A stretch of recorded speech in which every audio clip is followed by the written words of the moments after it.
Hola, ¿qué tal amigos? Vamos a continuar con la lectura del libro Antes de Adán, pero antes de empezar quisiera enviar un gran saludo a mis oyentes Víctor Rosas y el profesor Rubén, que por favor me sigan escuchando y espero que les siga gustando este tipo de lecturas. Bueno, entonces continuamos. Hay una cosa desconcertante acerca de estos recuerdos prehistóricos. Es la vaguedad del elemento temporal. No siempre sé el orden de los acontecimientos, o puedo decir, entre algunos eventos, si han pasado 1, 2 o 4 o 5 años. Solo puedo decir aproximadamente el paso del tiempo juzgando los cambios en la apariencia y las actividades de mis compañeros. Además, puedo aplicar la lógica de los eventos a los diversos acontecimientos. Por ejemplo, no hay duda alguna de que mi madre y yo fuimos trepados por los jabalíes salvajes y huimos y caímos en los días antes de que conociera a Oreja Tajada, quien se convirtió en lo que puedo llamar mis amigos de infancia. Y es igual de concluyente que entre estos dos periodos debí haber dejado a mi madre. No tengo recuerdos de mi padre que el que he dado. Nunca en los años que siguieron volvió a aparecer.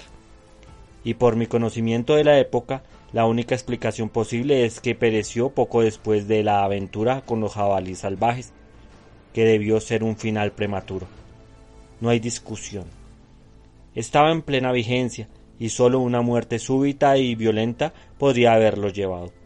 Pero no sé la forma en que se fue, si se ahogó en el río o fue tragado por una serpiente o terminó en el estómago del viejo dientes de sable, el tigre. Está más allá de mi conocimiento. Porque sepa que solo recuerdo las cosas que vi yo mismo, con mis propios ojos, en esos días prehistóricos. Si mi madre sabía del fin de mi padre, nunca me lo dijo. De hecho, dudo que tuviera un vocabulario adecuado para transmitir tal información. Quizás, en total, la gente de esa época tenía un vocabulario de 30 o 40 sonidos. Los llamo sonidos en lugar de palabras, porque sonidos eran principalmente. No tenían valores fijos para ser alterados por adjetivos y adverbios. Estos últimos eran herramientas de habla aún no inventadas.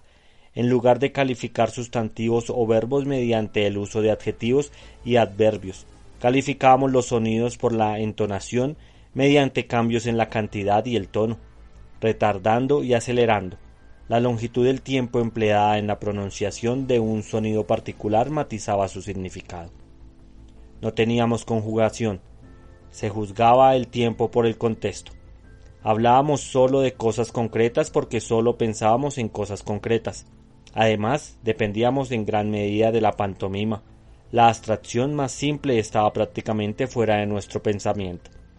Y cuando alguien pensaba en una, le era difícil comunicarla a sus compañeros. No había sonido para ello. Estaba presionando más allá de los límites de su vocabulario. Si inventaba sonidos para ello, sus compañeros no entendían los sonidos. Entonces recurrían a la pantomima, ilustrando el pensamiento siempre que fuera posible y al mismo tiempo repitiendo el nuevo sonido una y otra vez. Así creció el lenguaje. Con los pocos sonidos que poseíamos, podíamos pensar un poco más allá de esos sonidos. Luego surgía la necesidad de nuevos sonidos para expresar el nuevo pensamiento. Sin embargo, a veces pensábamos demasiado lejos en avance de nuestro sonido, logrando abstraer débiles, lo admito, las cuales fallaban completamente en hacerse comprender por otros. Después de todo, el lenguaje no creció rápido en esos días. Oh, créanme, éramos increíblemente simples, pero sabíamos muchas cosas que hoy no se saben. Podíamos mover nuestras orejas, erguirlas y aplanar a voluntad. Y podíamos rascarnos entre los hombros con facilidad, podíamos lanzar piedras con los pies, lo he hecho muchas veces. Y de hecho, podía mantener las rodillas rectas, inclinarme hacia adelante desde las caderas y tocar no la punta de mis dedos, sino la punta de mis codos al suelo. Y en cuanto a anidar aves, bueno, solo desearía que el niño del siglo XX pudiera vernos. Pero no hacíamos colección de huevos, no los comíamos. Recuerdo, pero me adelanto en mi historia, primero, déjenme contarles sobre Oreja Tajada y nuestra amistad. Muy temprano en mi vida me separé de mi madre. Posiblemente eso fue porque, después de la muerte de mi padre, ella se tomó un segundo marido. Tengo pocos recuerdos de él y no son de los mejores. Era un tipo ligero, no tenía solidez, era demasiado locuaz. Sus infernales charlas me molestaban incluso ahora al pensarlo. Su mente era demasiado intrascendente para permitirle tener un propósito. Los monos en sus jaulas siempre me recuerdan a él. Era simiesco. Esa es la mejor descripción que puedo darle. Me odio desde el principio y rápidamente aprendí a tenerle miedo y a sus travesuras maliciosas. Cada vez que aparecía a la vista, me acercaba a mi madre y me aferraba a ella, pero estaba creciendo todo el tiempo y era inevitable que de vez en cuando me alejara de ella, y me alejara más y más. Y estas eran las oportunidades que el charlatán esperaba. Debo explicar que no llevábamos nombres en esos días, no nos conocíamos por ningún nombre. Por conveniencia he dado nombres a los diversos miembros de la gente con los que tuve más contacto, y el charlatán es la descripción más adecuada que puedo encontrar para ese precioso padrastro mío. En cuanto a mí, me he nombrado Diente Grande. Mis dientes caninos eran notablemente grandes. Pero volvamos al charlatán. Él me aterrorizaba persistentemente, siempre me pellizcaba y me daba bofetadas, y en ocasiones no tenía reparo en morderme. A menudo mi madre intervenía, y la forma en que hacía volar sus pelos era un placer de ver. Pero el resultado de todo esto era una hermosa y continua disputa familiar, en la que yo era el motivo de contención. No, mi vida hogareña no era feliz. Sonrió para mí mismo mientras escribo la frase, vida hogareña. ¿Hogar? No tenía un hogar en el sentido moderno del término. Mi hogar era una asociación, no una habitación. Vivía bajo el cuidado de mi madre, no en una casa.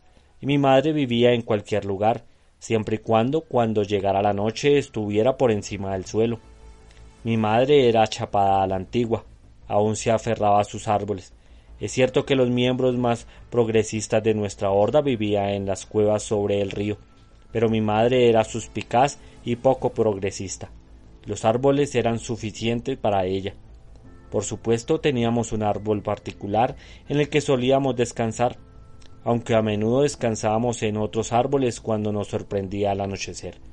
En una horquilla conveniente había una especie de plataforma rudimentaria de ramitas y ramas y enredaderas. Era más como un enorme nido de pájaros que cualquier otra cosa. Aunque era 1000 veces más rudimentario que el tejido que cualquier nido de pájaro, pero tenía unas características que nunca he visto en ningún nido de pájaro, a saber, un techo. Oh, un techo como el que hace el hombre moderno, ni un techo como el que hacen los aborígenes más primitivos de hoy. Era infinitamente más torpe que el trabajo más torpe de un hombre, del hombre tal como lo conocemos. Estaba armado de una manera casual y desordenada. Sobre la horquilla del árbol en el que descansábamos había una pila de ramas muertas y maleza. 4 o 5 horquillas adyacentes sostenían lo que podría llamar las vigas. Estas eran simplemente palos robustos en 1 pulgada o así de diámetro. Sobre ella descansaban las ramas y maleza. Parecían haber sido arrojadas casi sin propósito. No había intento de cubrirlas, y debo confesar que el techo goteaba miserablemente en una lluvia fuerte. Pero el charlatán hizo de la vida hogareña una carga tanto para mi madre como para mí, y por vida hogareña me refiero, no al nido con goteras en el árbol, sino a la vida en grupo de los 3. Era muy malicioso en su persecución hacia mí. Ese era el único propósito al que se aferraba constantemente por más de 5 minutos. Además, con el paso del tiempo, mi madre era menos entusiasta en su defensa de mí. Creo que, debido a las continuas disputas levantadas por el charlatán, debía haberme convertido en una molestia para ella. En cualquier caso, la situación fue de mal en peor tan rápidamente que pronto. Por mi propia voluntad, habría dejado el hogar, pero la satisfacción de realizar un acto tan independiente me fue negada. Antes de estar listo para irme, fui expulsado. Y quiero decir esto literalmente. La oportunidad se le presentó al charlatán un día cuando estaba solo en el nido. Mi madre y el charlatán se habían ido juntos hacia el pantano de arándanos. Debió haber planeado todo, porque lo vi regresar solo a través del bosque, rugiendo con una furia autoinducida mientras venía.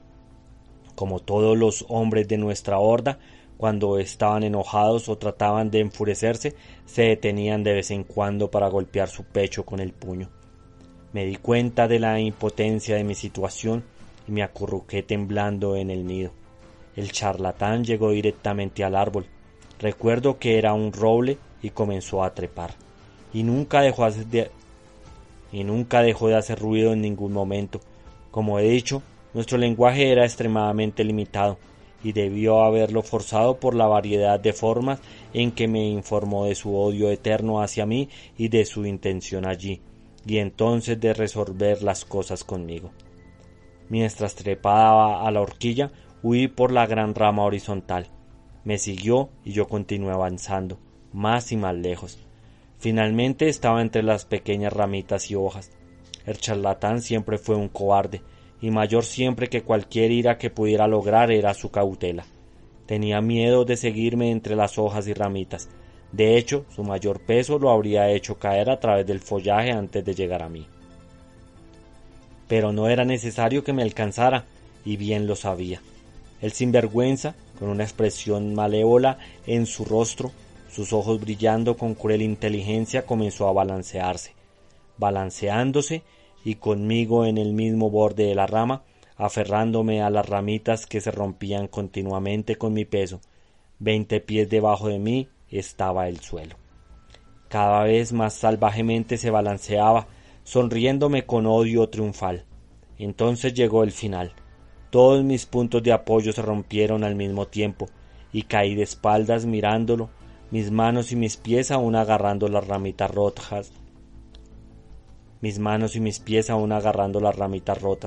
Por suerte, no había jabalí salvajes debajo de mí, y mi caída fue amortiguada por los matorrales duros y elásticos. Por lo general, mis caídas destruyen mis sueños. El choque nervioso es suficiente para atravesar los 1000 siglos en un instante y lanzarme completamente despierto a mi pequeña cama, donde quizás yacía sudando y temblando y escuchando el reloj del cucú llamando la hora en el pasillo. Pero este sueño de dejar el hogar lo he tenido muchas veces y nunca me he despertado. Siempre me estrello, chillando, a través de los matorrales y acabo con un golpe en el suelo. Arañando y maullando, gimoteando, yacía donde había caído. Mirando a través de los matorrales podía ver al charlatán. Había comenzado un canto demoníaco de alegría y marcaba el tiempo con su balanceo. Rápidamente callé mis gemidos. Ya no estaba en la seguridad de los árboles y sabía el peligro que corría de atraer a los animales cazadores con una expresión de mesiana audible de mi dolor. Recuerdo, mientras mis sollozos disminuían, que me interesé en observar los efectos de la luz extraños producidos al abrir y cerrar parcialmente mis párpados empapados de lágrimas. Luego comencé a investigar y descubrí que no estaba tan gravemente dañado por mi caída. Había perdido algo de pelo y piel, aquí y allá. El extremo afilado y dentado de una rama rota se había clavado completamente 1 pulgada en mi antebrazo, y mi cadera derecha, que había soportado el impacto de mi contacto con el suelo, dolía intolerablemente. Pero esto, después de todo, era solo heridas menores. No tenía huesos rotos, y en esos días la carne del hombre tenía mejores cualidades curativas que hoy. Sin embargo, fue una caída severa, ya que cojeé con mi cadera lesionada durante 1 semana después. Luego, mientras yacía en los matorrales, me invadió un sentimiento de desolación, una consecuencia de que no tenía hogar. Decidí no regresar nunca a mi madre y al charlatán. Iría lejos a través del terrible bosque y encontraría algún árbol para mí en el cual descansar. En cuanto a la comida, sabía dónde encontrarla. Al menos durante el último año no había dependido de mi madre para alimentarme. Todo lo que ella me había proporcionado era protección y guía. Me arrastré suavemente fuera de los matorrales. Una vez miré hacia atrás y vi al charlatán aún cantando y balanceándose. No era una vista agradable. Sabía bastante bien cómo ser cauteloso, y fui extremadamente cuidadoso en este primer viaje en el mundo. No pensé en absoluto hacia dónde iba, solo tenía un propósito, y era ir más allá del alcance del charlatán. Trepé a los árboles y vagué entre ellos durante horas, pasando de árbol en árbol y nunca tocando el suelo, pero no iba en ninguna dirección particular, ni viajaba de manera constante. Era mi naturaleza, como era la naturaleza de todos los de mi gente, ser intrascendente. Además, era solo un niño y me detenía mucho a jugar en el camino. Los eventos que me ocurrieron al dejar el hogar son muy vagos en mi mente. Mis sueños no lo cubren. Mucho ha olvidado mi otro yo, y particularmente en este mismo periodo. Tampoco he podido armar los diversos sueños para llenar el vacío entre mi partida del árbol hogar y mi llegada a las cuevas. Recuerdo que varias veces llegué a espacios abiertos. Esto los cruzaba con gran temor, descendiendo al suelo y corriendo a toda velocidad. Recuerdo que hubo días de lluvia y días de sol, por lo que debía haber vagado solo durante bastante tiempo. Especialmente sueño con mi miseria bajo la lluvia y con mis sufrimientos por el hambre y cómo los aplacaba. Una impresión muy fuerte es de cazar pequeños lagartos en la cima rocosa de una colina abierta. Se metían bajo las rocas y la mayoría escapaba, pero ocasionalmente levantaba una piedra y atrapaba uno. Fui asustado de esta colina por serpientes. No me persiguieron, simplemente estaban tomando el sol sobre rocas planas. Pero tal era mi miedo heredado hacia ellas que huí tan rápido como si me persiguieran. Luego roí corteza amarga de árboles jóvenes. Recuerdo vagamente comer muchas nueces verdes, con cáscaras suaves y núcleos lechosos, y recuerdo con mayor claridad sufrir un dolor de estómago. Puede haber sido causado por las nueces verdes, o tal vez por los lagartos. No lo sé, pero sí sé que tuve suerte de no ser devorado durante las varias horas que estuve retorcido en el suelo con el cólico. Bueno amigos, hasta aquí llegó el capítulo 4. Espero que les haya gustado. Más adelante continuaremos con el capítulo 5. Gracias por escucharme. Recuerden seguirme en las redes sociales. Me encuentran como Leer para Viajar. Gracias y hasta la próxima.